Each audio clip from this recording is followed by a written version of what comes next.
But there's a whole other knob that I think I only saw maybe one group talking about a little bit. What other things could we vary in this problem?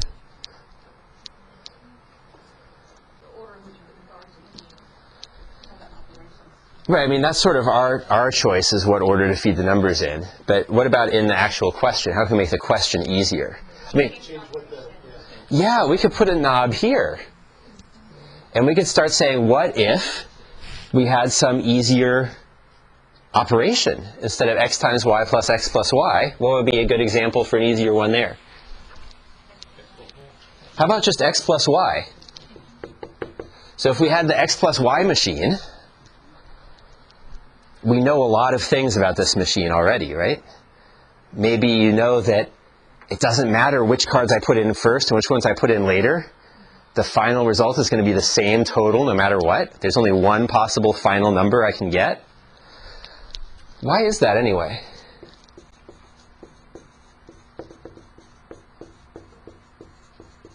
I mean, I know that's obvious to us, but when I'm talking to my 6-year-old, it is not obvious to her even that if I add 3 plus 6 and 6 plus 3, that that's necessarily the same.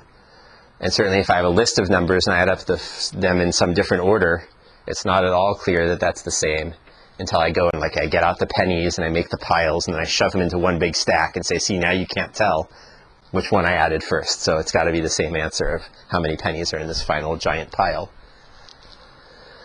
But that's not really very mathematical of a proof for this, right? How do we explain, right? So what if there's only two numbers? What does it mean that there's only one final answer? It means that x plus y is the same as y plus x. We know that, right? We call it commutative property or something. And then when you go to 3 numbers, we usually write this without parentheses, saying that it doesn't matter whether you add the x and y first or you add the y and z first. But what there really are is there are parentheses there, and the reason we don't have to write them is because we get the same answer no matter which place we put them. So with 3 numbers, this lets us change who's grouped with whom, associative property, and then we can switch the order because we can use this property, and we can even put the whole parentheses chunk before the x or whatever. And if you do all that rearranging, you can see we can add up 3 things in whatever order we want.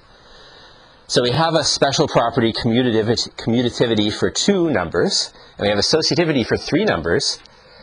But at least my algebra book didn't have any property for 100 numbers. So I'm good with the fact that if I add up 3 numbers in any order I want, I'll get the same answer. But what about when I have 100 numbers? I don't even know what that property would be called, but certainly I never saw it in my algebra book.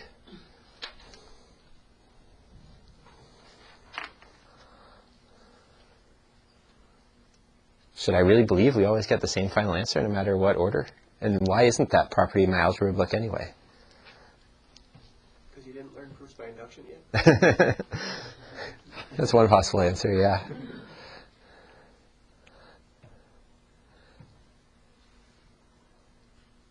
But this is the kind of thinking I want to get at a lot of times. The motto of the math summer camp that I went to in high school was, think deeply of simple things. And so take those things that you take for granted. We'll see later this week, I'll show you an example about place value, where we'll start to see different ways of understanding what place value means. But here's an example of something we just take for granted all the time also, which is add up the numbers any order you want. You have the same answer. Well, why?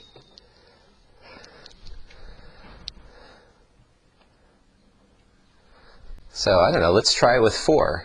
And I have w plus x plus y plus z equals w. I mean, when I write it this way, it looks stupid, right? But of course, that doesn't have to be that way. I can add them up in any order, you know, y plus w plus z plus x. But not only that, I also have parentheses to put in wherever I want. Like here, I could put them in like this, and here I could put them in like this.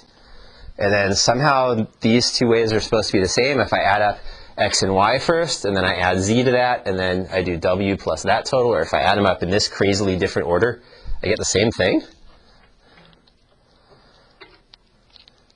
So, you know, why doesn't my book have this rule and call it the I don't know what property of addition?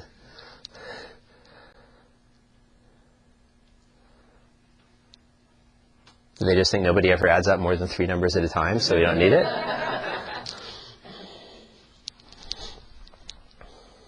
That's an exercise. This is an exercise? Really? How do we know that this is true? I mean, Well, it's just the same properties. It's associative and commutative properties. okay, so for example, over here, so this I'm going to put question mark equals because I'm not convinced they're the same yet. But this thing definitely does equal if I switch the w and the y, because I'm using that rule. And if I switch the x and the z, because I'm using that rule again. And I feel like I'm kind of one step closer to this thing now. Okay, now what am I going to do? You can use the associative property and get the x and y together. Okay, so I could re-parenthesize it. Oh, hold on. So let's see, I have 1, 2, 3 things added up, sort of. Right? If I treat this as one, oh wait, how do you want to view it? I don't know. You want to use this property somehow. You could break the x, instead of adding the x to the z, add it to the y plus. Okay, so I'd have w plus y plus x plus z. So that's a rearranging just like this one. Instead of the parentheses around the last 2 things, the x and the z, I have the parentheses around the first 2 things, the w plus y and x. Are you trying to turn the right-hand side into the left? I'm trying to turn the right-hand side into the left-hand side, yeah. So I'm saying we don't know if this is equal. I'll put a question mark here. Use the associative property to rewrite it as w plus quantity y plus x plus z. Yeah, that's a way too. We're doing okay this way too. I think those are both perfectly fine. So then I can use the associative property in there, like this, w plus y plus x. Ooh, I'm getting warm. And then I could commutative again.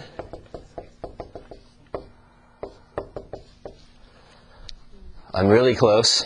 I just have parentheses in the wrong place. Oh, but I have a property to fix the parentheses in the wrong place problem. Okay, cool.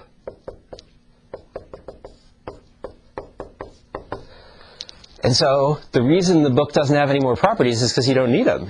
If you just repeatedly use these 2 basic ones, this lets you change the order of things, this lets you change the grouping of things. And if you just keep stubbornly plugging away at switching orders of little pieces and changing groupings of little pieces in any long giant thing, no matter how you rearrange it, it ends up the same, which is pretty cool. Okay, so if the knob was set to x plus y, I'm at least now convinced, I don't know about you, but I'm convinced that there's only going to be one answer no matter what order we add them all up in. And that it boils down to these 2 facts being used enough times to eventually prove what we want.